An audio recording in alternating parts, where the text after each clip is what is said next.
Welcome to Korea Spicy Bunny Stories. I was washing his dishes at 10 p.m. Still wearing my work clothes? My feet hurt, my back hurt, and my husband was 3 feet away, laughing into his gaming headset. That's when I realized something terrifying. I wasn't living with a partner. I was cleaning up after a grown man. Hello, my spicy bunnies. This story isn't about cheating. It's about something quieter. Something slower. The kind of loneliness that happens while someone is sitting right beside you. When we got married 3 years ago, I truly believed we were equals. We both worked full-time. We both saved money carefully. We both took loans to buy this apartment. Even the furniture was split evenly. The couch was his purchase. The dining table was mine. We joked about it while moving boxes into the apartment. I still remember sitting on the floor that first night, eating takeout beside unopened boxes. He wrapped his arm around me and smiled. I like this. Our place. And for a while, I really believed it was ours. But slowly, without even noticing, everything inside that apartment became mine. The laundry, the cooking, the trash, the groceries, the cleaning. Even his dishes somehow became my responsibility. My alarm goes off at 6:30 every morning. I get dressed quietly while he sleeps beside me. Sometimes I stop and stare at him for a second, because honestly, I already feel tired before the day even starts. I leave for work around 7:30. Subway, meetings, emails, phone calls, lunch at my desk because there's no time to leave. Meanwhile, my husband wakes up around noon. He works rotating shifts, so technically his schedule is harder than mine sometimes. At least that's what he always says. But on his off days, nothing changes. He wakes up, eats food, leaves the dishes sitting there, then disappears into games or YouTube for hours. I get home around 7 p.m. And every single time, I already know what I'm about to see. The same dishes, the same mess, the same overflowing trash bag beside the kitchen counter. And every single night, he says the exact same thing. Hey, Without even turning around, without pausing the game, without really looking at me. Just hey, like I'm a roommate walking through the door. I change clothes, tie my hair up, walk into the kitchen, and start cleaning. Again. I think the kitchen sink became the symbol of our marriage. That sounds dramatic, but honestly, it's true. There were nights the dishes were stacked so high that I couldn't even turn the faucet properly. Bowls with dried sauce stuck to them. Coffee cups sitting there since morning. Pans still greasy from lunch. And every time I saw them, I felt anger immediately. Not because of the dishes themselves, because they represented something bigger. The fact that he knew I would do it, no matter how exhausted I was. One night, I tried asking calmly, "Can you wash your dishes after you eat?" He barely looked away from his phone. Yeah? Sorry. That was it. The dishes stayed there for 3 more days. Another night, I asked again. This time, less calmly, I asked you to clean these. He sighed immediately, like I was bothering him. I was going to do them later. You said that yesterday. You're making this a bigger deal than it is. That sentence. That exact sentence.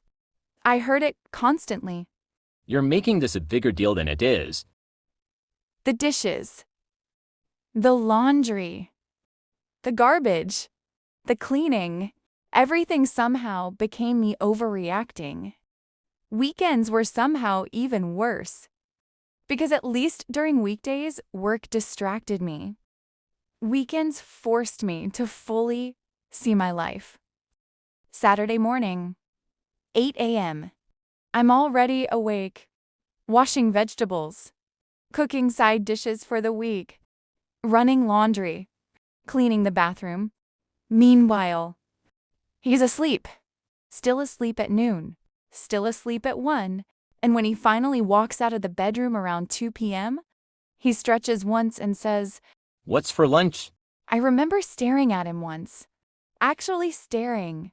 Because I genuinely couldn't understand how another human being could say that so casually. I've been cleaning all morning, I said. He looked confused immediately. Okay? Okay? I laughed. Not because it was funny, because I was honestly losing my mind. I've been doing everything alone. I work hard too. At Saturday, I'm still tired. always tired, always stressed, always some excuse, but somehow never too tired to play games until 3 a.m., never too tired to laugh with online friends, never too tired to stay awake when it was something he enjoyed. And somehow, that hurt more than the chores themselves. There's something I've never told him. I'm on birth control, and I've stayed on it intentionally. He thinks I'm delaying pregnancy because of work. That's the excuse I gave him. And technically, part of that is true, but it's not the real reason. The real reason is much uglier. I already feel like a married single mother, and I know exactly what would happen if we had children. The pregnancy would become my responsibility. The appointments, the exhaustion, the midnight feedings, the daycare schedules, the school meetings, everything. Just like the apartment became mine. Just like the dishes became mine. And meanwhile, he would still be sitting there with a headset on, saying he was tired. That realization terrified me. Because once children enter the picture, leaving becomes harder. And deep down, I think I already knew something was broken. About 3 months ago, I got sick. Not a cold. Not something small. I ended up in the hospital for almost a week. The doctor said it was stress-related exhaustion. I remember feeling embarrassed hearing that. Exhaustion. Like my body finally gave up before I did. At first, my husband acted worried. He visited the first 2 days, bought me drinks, held my hand, kept saying, Don't worry about home. I'll take care of everything. and honestly, lying in that hospital bed hearing those words, I wanted to believe him. I really did. For the first time in years, I stopped thinking about dishes, laundry, trash, cooking. I thought maybe this would finally make him understand. Maybe now he'd realize how much I actually handled every day. Maybe now he'd see it. Then I came home, and the second I opened the apartment door, I froze. The smell hit first. Old food, trash, something sour sitting in the sink. I walked inside slowly. Every surface was dirty. Empty delivery containers everywhere. Soda bottles on the floor. Clothes piled across the couch. The kitchen looked horrifying. Bowls stacked inside cloudy water. Rice hardened onto plates. Grease dried across the stove. Trash overflowing so badly that bags were sitting on the floor beside it. And my husband? Sitting at his computer. Gaming. Headset on. Laughing. Like nothing was wrong. For a second, I genuinely couldn't process what I was looking at. I had been gone less than a week. Less than a week. And our apartment looked abandoned. He finally noticed me standing there. Oh, you're home. Home. I looked around the apartment again, then back at him, and something inside me snapped instantly. What the hell is this? He blinked. What? This. I pointed at the kitchen, at the trash, at all of this. He took off one side of his headset slowly. I was gonna clean today. That sentence. Again. Always later. Always tomorrow. Always eventually. I started laughing. Actually laughing. The kind that sounds almost crazy. You were gonna clean today? I just got discharged from the hospital. And this is what I come home to? He stood up immediately. Why are you yelling the second you walk in? That made me furious. the second I walk in, you turned this place into a landfill. I've been sick for a week. You couldn't clean once? His face changed immediately. Defensive. Annoyed. Like somehow I was attacking him unfairly. I was busy too. Busy? Doing what? Gamin'? Ordering delivery? Throwing garbage onto the floor?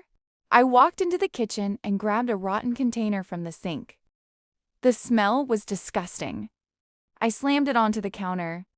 Are you a human being? Or a pig? The apartment went completely silent. Even his game audio kept playing quietly behind him. You live like this? You want to live like this? He stared at me in shock. Why are you talking to me like that? Because look at this. I leave for 1 week and you destroy the apartment? You seriously sat here every day thinking this was normal? He got angry then. I said I was gonna clean. When? When? You've had days. I was shaking at that point. Not even from anger anymore. Pure exhaustion. I came home from the hospital. And instead of resting, I have to clean your filth again. That sentence finally made him quiet. For maybe 5 seconds. Then he muttered. You're overreacting. Overreacting. I stared at him, honestly wondering if I hated him. Not in a dramatic way, not permanently, but in that exact moment. I genuinely couldn't stand him. That night became our biggest fight ever. I started throwing garbage away while crying. Not because I wanted to clean, because I physically couldn't stand looking at it anymore. And the entire time, he kept following me around the apartment defending himself. I was stressed too. I was worried about you. I didn't know you'd react like this. React like this? I had just spent a week hospitalized from stress, came home to a biohazard apartment, and somehow my reaction was the issue. At one point, I finally screamed, I'd rather live alone than live like this. The apartment went completely quiet. Even he stopped talking. I remember breathing hard, standing beside the kitchen sink. Then I said something I'd never said before. I think I want a divorce. The second those words came out, his face changed instantly. Not annoyed, not defensive. Scared, real fear. Wait. I grabbed another trash bag. I'm serious. No. Stop. I can't do this anymore. You don't see me. You don't help me. You promise things and nothing changes. I'm exhausted all the time. I'm miserable here. His voice cracked slightly. Don't say that. But I kept going. I already feel alone. So what exactly am I losing? That question destroyed him. I could see it immediately. He grabbed my wrist gently. Not aggressively, desperately. Please. Don't talk about divorce. I pulled my hand away. Then what? Changes? Silence. The same silence as always. And honestly, that hurt more than yelling ever could. Because after everything, he still didn't have an answer. Lately, I keep asking myself the same question. If I'm already doing everything alone, then why am I married? And the scary part is, I don't know the answer anymore. Because I still love him sometimes. There are still good moments. Moments where he makes me laugh. Moments where we feel normal again. And those moments confuse me. Because they make me wonder if maybe I'm overreacting. Maybe I'm expecting too much. Maybe marriage is just hard. But then I come home to another sink full of dishes. Another weekend spent cleaning alone. Another night listening to him laugh through his headset while I fold laundry. And suddenly, I don't feel crazy anymore. I feel tired. Bunnies, some relationships don't explode overnight. They slowly disappear, one dirty plate at a time. So tell me, if you were already living like a single parent, would you still stay married? And don't forget to subscribe. For more spicy Korean chaos.